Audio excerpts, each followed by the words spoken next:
KP classes dedicated to excellence. Hello students, welcome to KP classes. This is me Samriddhi Nolakha and welcome back to our 40-day crash course in which we are going to discuss entire syllabus of history and political science along with previous year questions and mock questions. So अगर अभी तक आपने हमारे previous lectures नहीं देखे हैं, don't worry, the link is in the description box. आप हमारे previous lecture दे सकते हैं and अपनी preparation को boost कर सकते हैं. इन सभी lectures की PDFs are available on our app which is KP classes exam prep app and अगर आप iOS user हैं तो class plus app के नाम से आपको मिलेगा. आप login करिए, credentials डालिए, मेन्यू में आपको फ्री मटेरियल पे आप क्लिक करेंगे, डॉक्यूमेंट सेक्शन में you will be getting all the study notes and free study notes and PDFs of all these lectures. Along with that, in the test section you will be getting free tests from our sites which is absolutely free of cost. So हमने Part A, Contemporary World Politics we have completed. So हम Part B, Politics in India since Independence discuss कर रहे थे. Previous lectures हमने कर दिए हैं. So today is day 22, the crisis of the democratic order.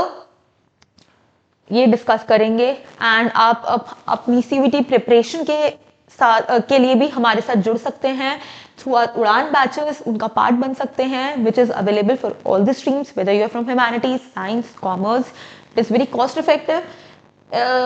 In just 4999 you will be getting all the possible help from our sides. आप अपने सारे domains including language and general test complete कर सकते हैं. एंड अगर आप सिर्फ GT की तैयारी कर रहे हैं that too is available. हमारे साथ ही batch in just 2999 and these are the books you will be getting from our sides. And these books contain more than 1200 MCQs along with previous year questions. Her individual book में आपको 1200 से ज्यादा MCQs मिलेंगे and आप exam देने से पहले कम से कम 1200 MCQs प्रैक्टिस करके जाएंगे. सो देर के इस बात की अभी के अभी परचेज करिए हमारे Udaan batches. So let's get started. Emergency की बात करें, इंदिरा गांधी उस टाइम पे she was the prime minister. She emerged as a very popular leader and this was also the period when the party competition काफी ज्यादा बिटर हो गया, पोलराइज्ड हो गया. एंड यहाँ पे हमें क्या देखने को मिलता है, tensions between the executive and the judiciary. Supreme Court found many initiatives of the government to be violative of the constitution and Congress alleged that the court was the conservative institution and it was becoming an obstacle in implementing the pro-poor welfare programs. So basically क्या था, tensions थी between the executive and the judiciary. Economic context की बात करें, elections of 1971 Congress had given the slogan of what गरीबी हटाओ. किसने दिया था? इंदिरा गांधी ने दिया था कि remove poverty from the country. However, social and economic condition in the country did not improve much after 1971-72. Bangladesh crisis had put a heavy strain on India's economy. Bangladesh उसी टाइम पे हमें 1971 में इलेक्शन के साथ साथ बांग्लादेश लिबरेशन वॉर देखने को मिला था, जिसकी वजह से क्या हुआ, इकोनॉमी पे स्ट्रेन पड़ा. More than 80 lakh refugees they migrated to India. And after the war, the US government stopped all aid to India. कहीं ना कहीं US ने भी मदद देना बंद कर दिया. Industrial growth was also low and unemployment काफी ज़्यादा high थी. So these are the problems, particularly in the rural areas. So in order to reduce expenditure, the government froze the salaries of its employees. The government ने अपने ही employees की salaries को क्या कर दिया, देना बंद कर दिया because of all these conditions. जिसकी वजह से government employees कहीं ना कहीं dissatisfied थे. And icing on the cake and cherry on the top क्या था, मॉनसून फेलियर, जिसकी वजह से एग्रीकल्चर प्रोडक्टिविटी भी डिक्लाइन हो गई. सो इंडियन इकोनॉमी की बात करें भाई, बहुत ही खराब हालत थी उस टाइम पे. And there was general atmosphere of dissatisfaction with the prevailing economic situation. People were not happy. In such a context, non-Congress opposition party उन्होंने क्या करा, प्रोटेस्ट करना शुरू कर दिया कि भाई कांग्रेस की बस की तो कुछ बात है नहीं, आओ हम मिलके अब प्रोटेस्ट करना शुरू कर देते हैं. So there was also an increase in the activities of the Marxist groups as well.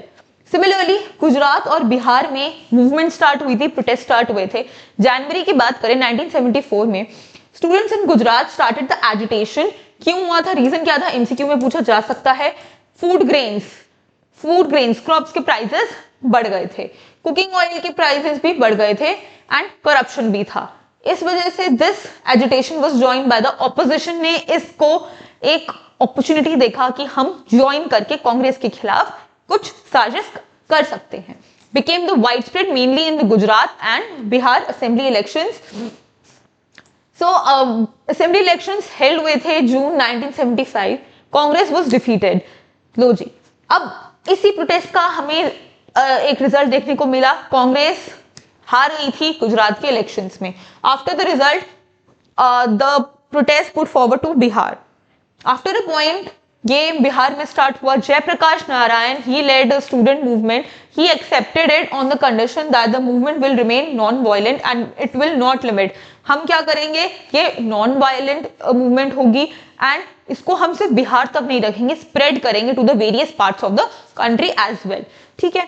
And दोनों ही मूवमेंट्स एंटी कांग्रेस थी and rather than opposing the state government they were seen as a protest against the leadership of Indira Gandhi. तो basically क्या था, ये protest Indira Gandhi की leadership की against देखने को मिला. She believed that the movement was motivated by the personal opposition to her. उनको ऐसा माना जाता है कि कुछ पर्सनल दुश्मनी थी जिसकी वजह से ये दोनों मूवमेंट्स उनके अगेंस्ट शुरू हुई. सिमिलरली 67 में बात करें, नक्सलाइट मूवमेंट स्टार्ट हुई थी in the Naxalbari region and the area of West Bengal under the leadership of the local cadres communist party of India marxist. Similarly a railway strike launch हुई थी लेड बाय जॉर्ज फर्नांडिस. अब ये 4 marker question बहुत important है कि judiciary के साथ जो कन्फ्लिक्ट था उसको एक्सप्लेन करिए. ठीक है. तो रूलिंग पार्टी जो कांग्रेस थी जुडिशरी के साथ कहीं ना कहीं टसल में थी, व्यूज मैच नहीं हो रहे थे. पार्लियामेंट ने क्या करा था, कॉन्स्टिट्यूशन को अमेंड किया and saying that it can abridge the fundamental rights, but the supreme court rejected the provision also. इसकी वजह से एक क्राइसिस होना शुरू हो गया था. उसके बाद it had been a practice to appoint the senior most जज of the supreme court as the chief justice. But 73 की बात करें, सीनियरिटी एंड अपॉइंटेड इसको असाइड रखकर जस्टिस A.N. रे को चीफ जस्टिस बना दिया गया था. The climax of the confrontation was of course the ruling of the high court declaring Indira Gandhi election invalid. Indira Gandhi का जो इलेक्शन हुआ है भाई वो इनवैलिड है. जयप्रकाश नारायण ने अनाउंस किया था nationwide satyagraha for her resignation and asked the army and police government employees not to obey her orders, जिसकी वजह से it threatened to bring the activities of the government. But हुआ क्या, इस डिसीजन की वजह से ऑन 25 जून 1975 इंदिरा गांधी जी ने क्या डिक्लेयर कर दिया, नेशनल इमरजेंसी डिक्लेयर कर दी थी इनडायरेक्टली. एंड इमरजेंसी डिक्लेयर होती है प्रेसिडेंट के थ्रू. तो क्या किया Indira Gandhi, discuss this with then president Fakhruddin Ali Ahmed and उन्होंने रेकमेंड किया कि आप इमरजेंसी लगा दीजिए. कब लगी थी, 25 जून की रात को ही डिक्लेयर कर दिया. उसके बाद कॉन्सिक्वेंस 4 मार्कर क्वेश्चन हुआ क्या, this brought the agitation to an abrupt stop. Strikes ban हो गई, ऑपोजिशन लीडर्स को जेल कर दिया. अब नेशनल इमरजेंसी जब लगती है तो सेंट्रल गवर्नमेंट के पास मैक्सिमम पावर्स एंड अथॉरिटी आ जाती है. So political situation became very quite through though tense. Deciding to use the special powers under the emergency provision, government suspended the freedom of press कि आप कोई भी news आप प्रिंट नहीं कर सकते. Apprehending social and communal disharmony, government banned the Rashtriya Swayam Sevak Sangh and Jamaat-e Islami. Protest and strike, public agitation were also disallowed. So जितने भी protest, everything whatever was going on, वो कहीं क्या हुआ था, वो सब बंद हो गया था, सब बैन हो गया था. Most importantly under the provisions of emergency various fundamental rights of the citizens वो भी सस्पेंड किए गए, जैसे right to move to the court for restoration of the fundamental rights and कहीं ना कहीं उन्होंने प्रिवेंटिव डिटेंशन भी इम्पोज कर दी. अब बात करते हैं क्या हमें सीखने को मिला, what were the lessons that were learned from the emergency.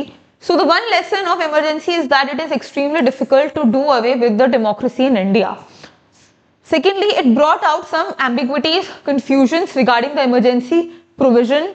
Now, internal emergency can only we proclaim on the grounds of armed rebellion, and it is necessary that the advice of to the president to proclaim emergency, ये union cabinet council of ministers लिख के देंगे तभी ये proclaim होगी।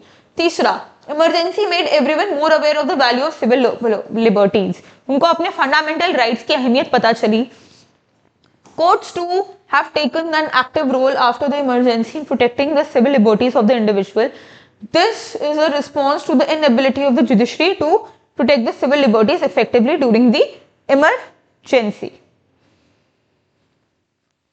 फिर बात करेंगे 97 के elections. Jayaprakash Narayan he became the popular symbol of restoration of the democracy. उन्होंने तब क्या बनाया? जनता पार्टी बनाई। Also ensure the non-Congress votes would not be divided. So Congress party was defeated in the Lok Sabha election. Congress could only won 154 seats in the Lok Sabha. So after the election there was a stiff competition between three leaders कि कौन PM बनेगा, मोरारजी देसाई, चरण सिंह या Jagjivan Ram. Finally Morarji Desai he became the prime minister. Janata party split and the government which was led by Morarji Desai, उनको 18 महीने के अंदर ही उनकी मेजॉरिटी चली गई। उसके बाद दोबारा इलेक्शंस हेल्ड हुए थे जिनकी वजह से क्या हुआ था, जनता पार्टी को डिफीट महसूस करने को मिली और कांग्रेस पार्टी दोबारा 1980 के इलेक्शन में आ जाता है। तो इस टाइम पे हमें राइज ऑफ कोलिशन गवर्नमेंट्स मिला था दोबारा, एंड कहीं ना कहीं वो सक्सेसफुल नहीं हुआ क्योंकि मेजॉरिटी चली गई थी। अब शाह कमीशन की बात करें, 1977 में जब जनता पार्टी आई, इमरजेंसी हटी और जब जनता पार्टी केम इन पावर, उन्होंने क्या करा था, शाह कमीशन को अपॉइंट करा। Who was the chairman? J C Shah. He was the retired chief justice of the supreme court. Inquiry करने के लिए in the several allegations of abuse of authority, malpractices committed and action taken in the wake of emergency. Emergency के नाम पे जो भी miss administration हुआ था उसकी आप इंक्वायरी करिए। And this included Indira Gandhi, who appeared before the commission, but she refused to answer any other question. Indira Gandhi ने आंसर देने से ही मना कर दिया कि मैं यहाँ पे आंसरेबल नहीं हूँ। So this was all about this chapter which is relevant. इसका majority portion is कटा हुआ, वो deleted syllabus है। तो जो syllabus आ रहा है in your boards we have discussed in this video. So I'll see you in the next class. Till then, take care. Bye bye. Thank you. KP classes dedicated to excellence.